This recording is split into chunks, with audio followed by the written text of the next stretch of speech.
So obviously, the person that's gonna fight Francis Ngannou next is the person that wins the interim heavyweight title, and the two people that are contesting for the interim heavyweight title is going to be Cyryl Gane versus Derrick Lewis. And this is an interesting fight on many fronts. Cyryl Gane, even though he's fought many good fighters and has beaten them, in terms of experience, he's not as experienced as a Derrick Lewis. Now Derrick Lewis, I don't think he's as technically good as Cyryl Gane.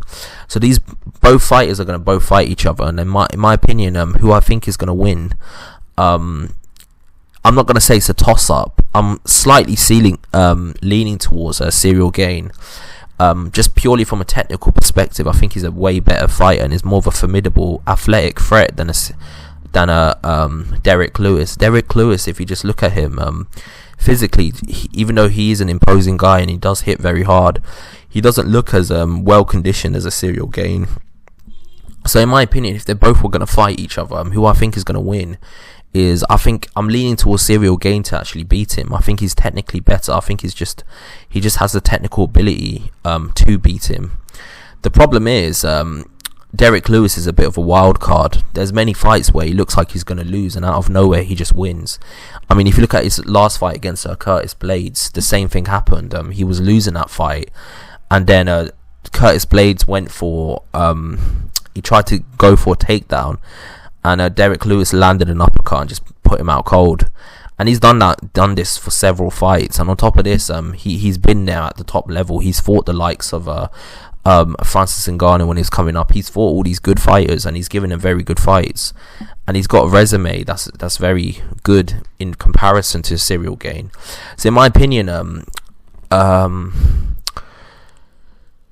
Derrick Lewis is almost like a Tony Ferguson. Like, if you look at most of Tony Ferguson's fights, there's many fights where he's losing, but somehow he turns it around and he would win. I'm talking about prime Tony Ferguson. I'm not talking about the Tony Ferguson that's lost his last 3 fights.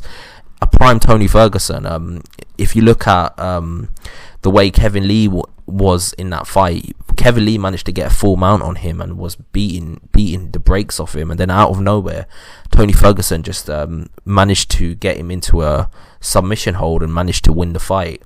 If you look at that Anthony Pettis fight, Anthony Pettis dropped him, and out of nowhere he just managed to break his arm and put the pressure on him and beat him. So I feel like Derrick Lewis is, in a weird way, similar to Tony Ferguson. Now, he doesn't do it the way Tony Ferguson does it.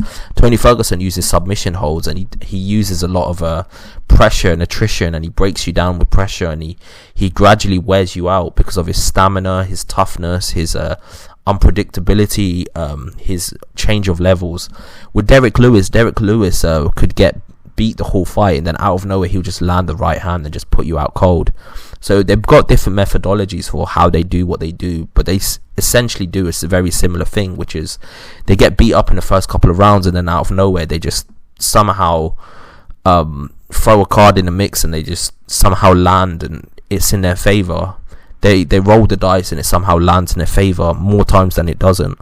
So in my opinion, even though I'm leaning towards Cyryl Gane to win this interim title, I actually think Derrick Lewis is gonna land, and he's gonna test his chin, and he might even have him wobbled at one point. And if he knocks him out cold, I wouldn't be surprised, because he has shown the ability to do this before. Like, he's done it several times in the past. So that's my opinion. Who do you think is going to win this particular fight? Do you think it's going to be Cyryl Gane? Do you think it's going to be Derrick Lewis? Obviously Derrick Lewis is coming off a devastating knockout over Curtis Blades, so both fighters are riding a wave of success at this point. And Cyryl Gane is, even though he's not as experienced on the top level, he's been looking very impressive, like athletically and technically.